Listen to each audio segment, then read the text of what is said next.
Hello. We're gonna have another story time this week. This is the story about my first roommate experience, and there was some shady business going on. So I moved to Murfreesboro, Tennessee from Louisville, and I only had one friend from high school who was coming with me. I knew nobody else here.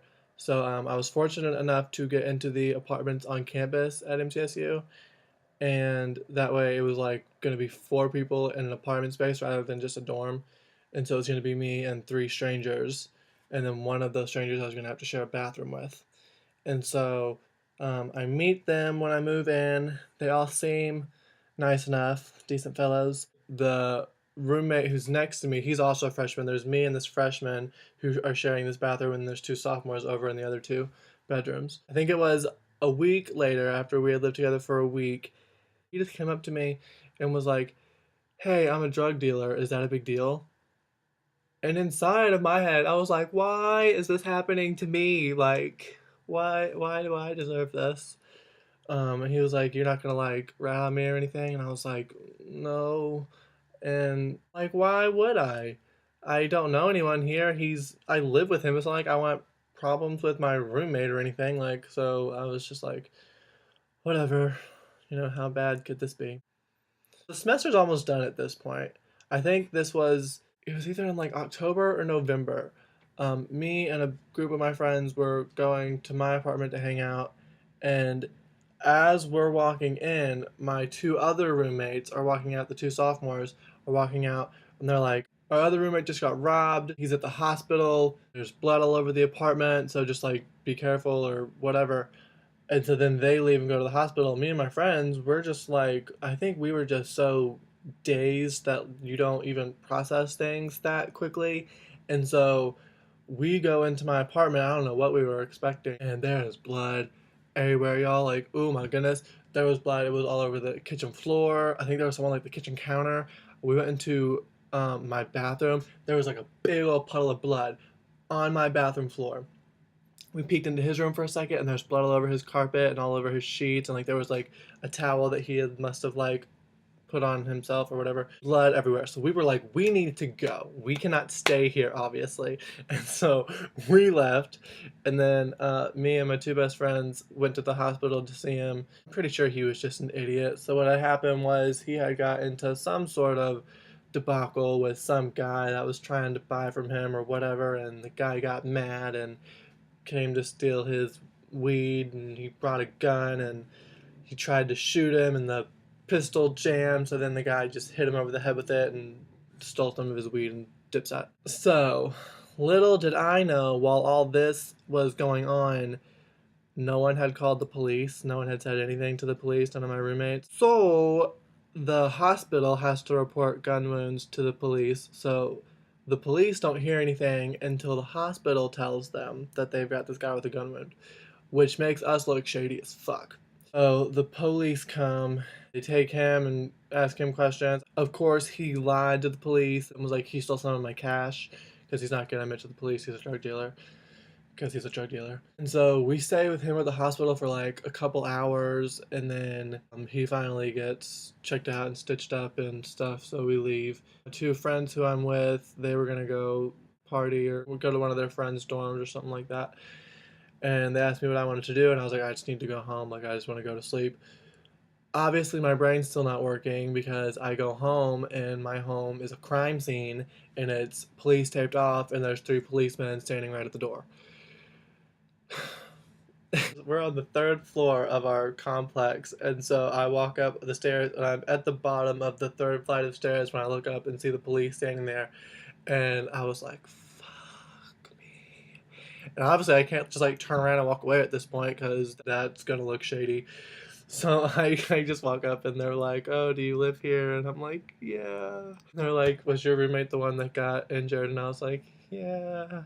And they're like, "Can we ask you some questions?" And I was like, "Yeah." And so they start asking me all these questions about me and my roommate and our relationship and things that him or I might have been doing. And so eventually they're like, "And you go over to the police department and talk to the detectives." And I was like, "Do I have to?" And they were like, well, you might need to eventually, and at that point, we'll have to come and get you. And so it would just be easier for you and for everyone if you just like volunteer to go. And I was like, fine. And so I went, and I'm awful with directions and getting lost. At this point, I was a nervous wreck, so they told me I could either drive to the police department or ride in the police car. And so I elected to ride in the police car. I don't know if you've ever been in the backseat of a police car, but there is no room back there. They have that wall that like divides like the front seats and the back seats, and that thing takes up way more space in the back seat than it needs to. And I'm a giant. I don't know if you know this, but I'm a giant. And so that was the most uncomfortable car ride experience of my life, even though it was only like a 3-minute car ride.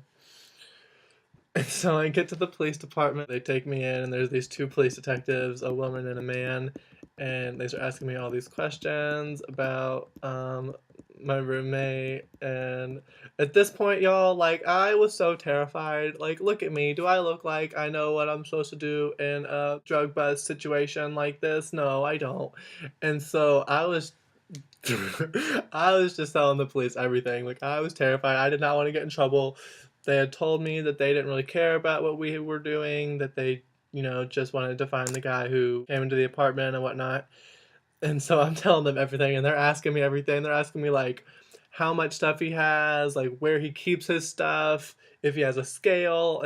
They're asking me about all these drug paraphernalias. And at one point I was like, I don't even know what that means, you guys. Like seriously, like they could tell I was not prone to this drug scene. I mean, can't you tell? Look at me. I look like such a street criminal, right? I'm telling them like everything, and they totally good got back on me. They came in and they asked like these handful of questions, and then they left for a second, and they came back, and that woman cop, she turned it on. She was like getting real angry and mean with me, and the other guy was like, just tell us what you know. They totally good got back on me, y'all, and it worked. And so I get let go, and they drive me back over to campus. And luckily, one of my friends has a dorm room to herself, and she has an empty bed, so I got to crash with her for the night. It was so crazy. That's not something that you expect to go through in your actual life. That's just like stuff you see in like the news and on Pineapple Express and shit. So the next day, I went to the housing people and got them to put me in an empty dorm room for a couple of days because I didn't want to go back to my apartment. I didn't want to see my roommate because I was really terrified. And so I live in this dorm by myself for a couple days, and then fall break happens, and so then I went home for like a week straight, which was just fantastic timing. And while I'm home, I get an email from Campus Judicial Affairs telling me that I have a meeting with them. I have that meeting with them a couple weeks later. My dad came down to Tennessee to do that with me, and I got kicked off campus. This is my first semester on campus, y'all. My first semester on campus, I got kicked out. I got kicked out because this is so stupid. I got kicked out because I did not turn in my roommate to MTSU because they want me to risk my safety so that they can catch people who are breaking the law on their campus. Like, what kind of bullshit is that? Like, that's stupid. I don't know what he's gonna do. He could shoot me. I don't know. I don't know his life. I don't know his choices. I don't know his decisions. And then I was put on probation for like a year, which means that if I got in trouble for anything, that they could expel me. But I think it's all happy ending in the long run because I got this nice apartment, which is way better than my apartment on campus. And I got to live with one of my best friends for a year. And I'm pretty sure the guy got arrested. I feel like I should know more about that, but I don't. I got emailed that he got arrested and that they like found him. I don't know if like he's in jail or what. Why don't I know that? They should tell me that stuff. But yeah, so I guess happy ending. And now I'm just terrified of the police. Like I don't ever want to do anything wrong ever again because I'm just horrified of the police. So I guess it's not a happy ending. But I guess I get a good story out of it. Alright, I'll see y'all next week. Make sure you subscribe to my channel because I put out videos every week.